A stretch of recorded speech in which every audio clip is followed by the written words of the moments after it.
Aktham comes from Austin Technology Incubator, and his presentation is entitled Community Ownership and the Infrastructure Investment Gap. So Aktham, it's very nice to see you. Welcome, and let's go straight into your presentation. Well, it's a pleasure to be here talking to you today. Thank you for the opportunity. Jennifer, really enjoyed your research, and I'm excited to hear about all the other presentation topics we have lined up. So the one message I want you to take away from my discussion is that we will not fix our infrastructure investments without a better way to organize around shared resources, which for some reason we have collectively just been terrible at. But we don't have to be if we can focus enough resources on the adoption of some sort of structured zero trust approaches to conflict resolution and collaborative decision making, which is where blockchain and decentralized autonomous organizations come in, aka DAO. DAOs can really have a tremendous impact on our ability to prioritize, fund, and deliver capital projects. With consensus algorithms, we can drastically change our outcomes through true collaborative decision making, where community management and community ownership can be key components of that. One of the things that almost everyone in our industry agrees on is that the framework by which we make infrastructure decisions is overdue for a radical change. Of course, the reason a lot of us are here today is because we recognize blockchain's potential to enable that change. And with that, I'd like to talk a little bit about the inevitable role of DAOs in the future of project finance, and particularly with public-private partnerships. So, you know, I say this all the time that I truly think we stand on the, the brink of the greatest transformation to the built environment in a very long time, arguably, that humanity has ever seen. But around the world, a lack of public funding is the key reason that civil infrastructure is failing to keep pace with society's demands, covering only a fraction of the cost needed really to repair our global infrastructure.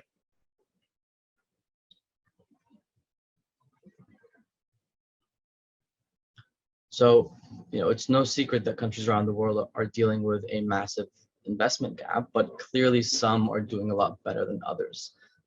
Here in the US, for example, we're looking at about 50,000 bridges across the country that are structurally deficient. Do you know how many people have to drive over those every day? 200 million. So, how then, I always thought, have we not been able to prioritize and mobilize ourselves to the extent of such a obvious and critical problem? And I started to look at other countries around the world where infrastructure projects were being executed at a much faster rate, such as China. After spending some time researching the causes and effects of these contrasting outcomes, I came to the conclusion that rather than more advanced construction delivery methods, a large workforce, or a greater expenditure as a percentage of GDP, above all, really centralized decision-making and long-term support for project finance played, an undeniable role really in China's ability to develop and execute plans quickly. Before anyone jumps any conclusions, I'm not about to advocate for authoritarianism, quite the opposite. Checks and balances are non-negotiables, but we ought to make sure that we are reaping the benefits of the democratic process rather than suffering from its bureaucracy. So what I mean to say that really is that we are not democratic enough when it comes to infrastructure. The only way to catch up to the efficiency of extreme centralization can be seen as extreme decentralization. And so, we all cherish the liberties of the democratic process, but we have to recognize that with successive governance, come infrastructure decisions that are inconsistent and subject to constant change. Unfortunately, these complex checks and balances truly impede decision-making, the speed of capital allocation, as well as the transfer of knowledge from lessons learned with different failures on projects, different impediments that may arise. So the time horizon that these investments need to be thought of really need to be over like a 50 to 100-year interval, when we're often thinking about things in 5 to 10-year terms. And not without participation from civic society will we solve these problems to really mutually determine what our priorities are in assessing the urgency and utility of one project over the next, as well as for any one given project, the merits and value of one financing option over the next. So before getting further into it, I'd like to provide a brief overview for those who might not be familiar of the current landscape of the global infrastructure, showing you how these different countries line up, and some legacy approaches by which P3 projects are financed. So, these are some of public-private partnerships' biggest challenges. And I'll go through some of these in more detail in the coming slides. But because of the uncertainty behind these things, it's really the economic cost of delayed decision-making that is holding us back more than a lot of things. And one statistic that really jumped out at me that I learned recently in the US was, the cost of delay in construction. So I'll take a step back.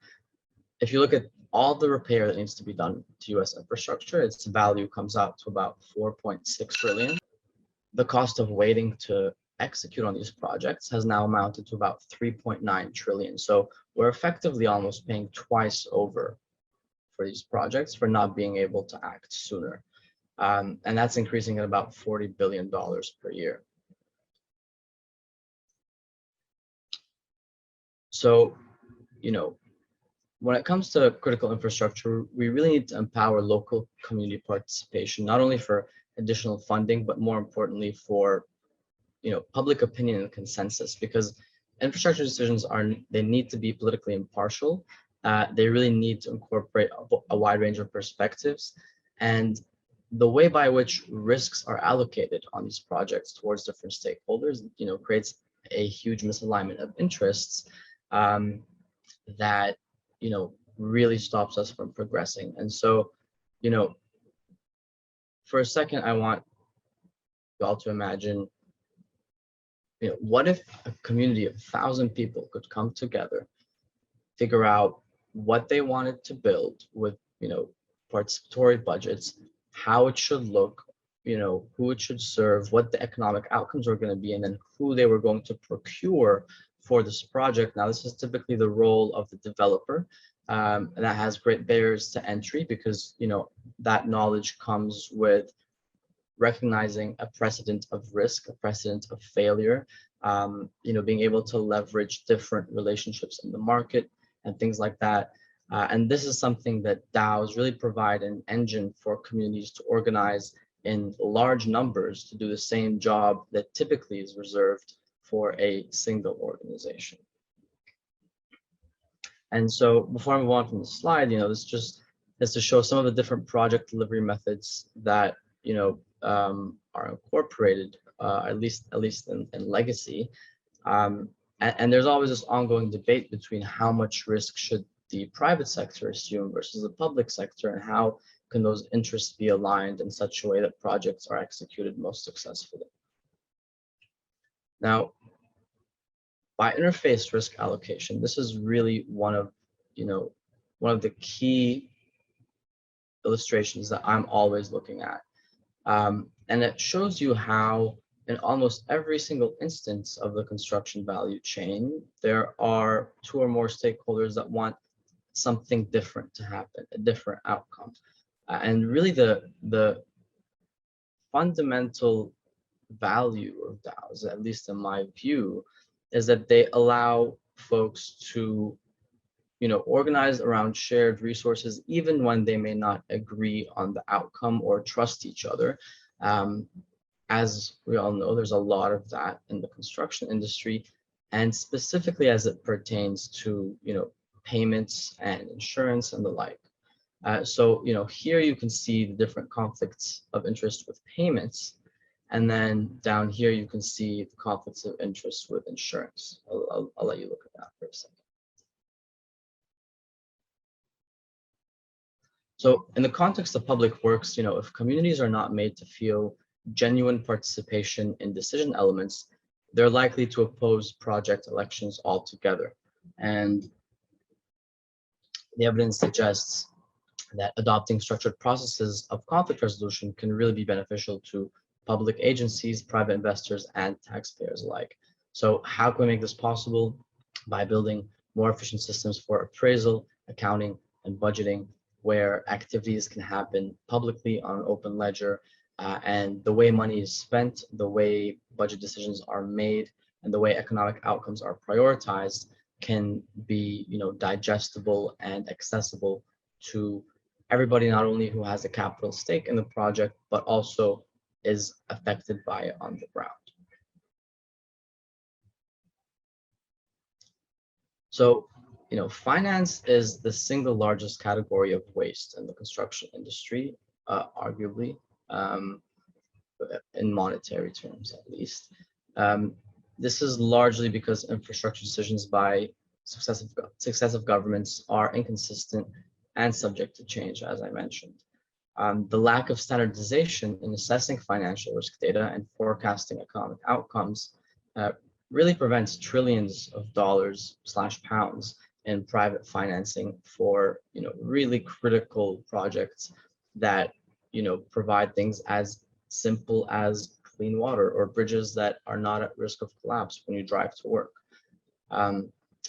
We know the construction industry is notorious for its cash flow problems, and the unfortunate reality of that is that small businesses tend to be affected the most. When you look at, the monthly construction draws and the payment cycle, where you have, subcontractors issuing lien waivers and pay applications to the GC, up to the developer, lender, equity partner, etc. By the time that paperwork flows upstream, gets reviewed, approved, and funds are dispersed back downstream, it's really the subcontractor that gets paid last and bears the brunt of all that inefficient workflow. And so we're really placing a bottleneck on the growth of small and medium businesses in a way that has not reflected well on the industry at all. So I actually didn't know this before, but as I was doing some research, I recently learned that the UK apparently has more off-balance P3 projects than any other country in the EU. So I think that this has turned out to be particularly relevant, and I'm really curious to hear, everybody's thoughts after. But the bottom line is that complex coordination is really practically lacking, and we need a clear framework for prioritizing projects. Private investors are just not incentivized enough to participate in these projects, and in turn, governments ought to be a lot more transparent with publishing comparisons, for example, between different financing options, and most importantly, in my view, developing a clear pipeline of projects.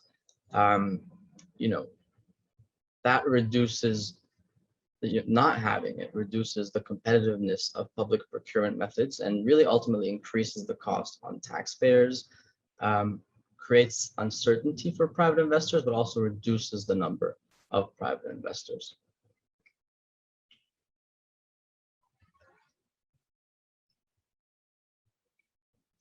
So, decentralized autonomous organizations, DAOs, really present an unprecedented opportunity for public agencies, private investors, and taxpayers to organize around these shared resources towards common interests. In the US, for example, where political gridlock is especially a problem because we have a two-party system, the one thing that both parties can agree on is that we need to fix the infrastructure, we need to do more with infrastructure, but they still can't agree on any prioritization framework for what needs to happen first, which projects are most urgent, which municipalities, are most creditworthy, but also need that development the most in order for, the most utility with the collective economic expansion. So the governance of DAOs is mainly based on crowdfunding that issues tokens, while traditional companies are mostly based on executives, board of directors, and activist investors. So DAOs are really set to rewrite the rules for how corporations are run, how resources are shared, not only construction, obviously, in really every industry, but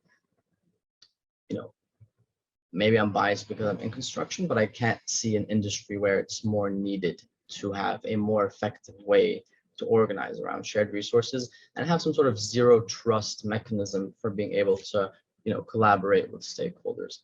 So I know we're running behind on time, so I'm going to try to rush through. So I'll skip a little bit about how DAOs really run, because I'm sure a lot of y'all already know that, and general information is available online about that, of course. But I wanted to talk more about how it pertains to the specific problem. So because no third parties are needed, DAOs really help speed up this complex coordination and network decision making, significantly lowering both transactional and management costs associated with public-private partnerships. Ultimately, really reducing the need for hierarchical human intervention, which enables, as I had mentioned, multiple stakeholders to collaborate without trusting each other, without having the exact same outcome in mind, but still being able to make concrete steps towards progress.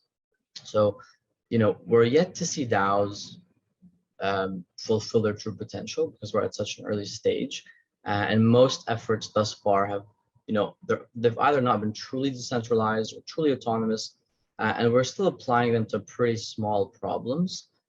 But the issue with this is, a lot of the time, industries, especially ones as antiquated as construction, want to take it one small step at a time when adopting new technology. But what the issue that poses is that really, those marginal adoptions of DAOs really don't allow us to reap the full benefits of their value proposition. And so as a result, proof of concepts are likely to not really be very convincing when you can't see the full impact of the framework in general. So at the University of Texas here, we're building a modular platform, modular framework for municipal bodies and institutional private investors to create and maintain their own DAOs. And I can talk a little about that later if I have time. So, but that's where our research is focused at the moment, and trying to untangle the process between how public funds flow from the Department of Transportation, Environmental Protection Agency, to states, to then municipalities, and how they prioritize their projects, procure funding, and procure operators for those projects. So this is just really saying what I just said, is the need for hierarchical human intervention is really the key component, and having a more transparent way to distribute how people assess risk can really accelerate the speed at which we can collaborate.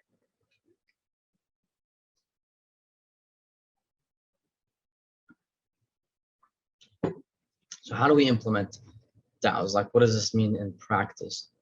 Well, the first step is really using DAOs as a means to optimize workflows, where it becomes so much easier for people to use DAOs in their day-to-day life that they would just rather do that. Now, when you think of a company like Google, for example, really Google's main value is its ability to analyze and predict outcomes and trends. Google doesn't make any money from its immediate user, aka us. Rather, they turn around and they monetize our data to do different things with it. So similarly, there's so much value, and once these workflow tools can be adopted by whether it be municipal bodies, private investors, communities, at scale, once enough activity and volume is occurring on a given tool, the collateral data that begins to generate is just invaluable. And that's when we can start to assess, the real issues with credit and performance risk. And that's what we need to find new financial instruments to improve liquidity in construction. So the fundamental problem is we don't have enough liquidity in construction. We can't act fast enough. We can't decide fast enough. And we can't come to agreement at all a lot of the time on what needs to be done with different budgets. So this is a visualization that I got from Andy Martin at IBM, and it does a pretty good job at, kind of laying out the framework for how DAOs really can operate, and really the order of operation goes from, identity, provenance, ecosystem reconciliation, tokenization, and then value exchange. And, that's kind of just a more expanded version of what I had just mentioned of, you need to give people a tool to organically collect reliable data, because we've all heard the term garbage in, garbage out with any algorithm. And then only once you have enough data to accurately assess risks and forecast future outcomes can you come together and reach a collaborative consensus on what needs to happen and what needs to be prioritized. So, I'm sure a lot of you know, how DeFi tokens run, but the use of stable coins is especially important because being able to issue those into circulation with some sort of escrow or reserve fund can be really beneficial to the construction industry, where it's going to be hard enough adopting DAOs and blockchain in general, and speculative tokens are the last thing that the industry probably needs to hear right now. Obviously, tokens are a necessary part of executing smart contracts on the blockchain, and the way I like to see it, which is definitely oversimplifying it, is in today's world we have a corporation with paper documents, and then we're trading fiat money, let's say cash. In the new world, we have DAOs, smart contracts, and tokens, and they're really just all a function of each other. Just wanted to say that, one of my biggest inspirations for how I think about this is Ronald Coase and his article, The Nature of the Firm, where he tries to, explain some of the inefficiencies in transaction costs and overhead bureaucracy costs. He essentially argues that the cost of obtaining a good or service via the market is actually more than the price of the good, because other costs, including search, information costs, bargaining costs, keeping trade secrets, enforcement costs, really add up to much farther than the cost of producing something with a market. Lowering the cost of organizing, slower rising costs rise with an increase in the transactions organized. And stakeholders are less likely to make mistakes.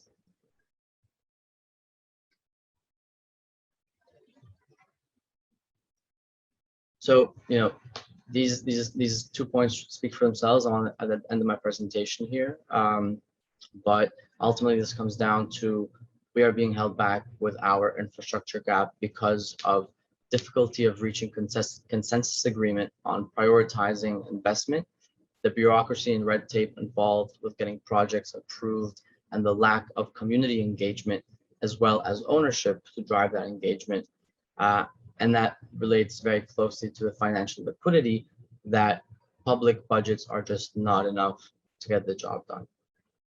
So, again, the idea I want to leave you with is that I truly believe in our research has really led us to conclude that community ownership starts with critical infrastructure in the sense that there is no other answer but to include the community, but to distribute decisions and distribute capital ownership of our infrastructure development. So thank you very much. Apologies for slightly going over time, and really excited to hear everybody else's presentations.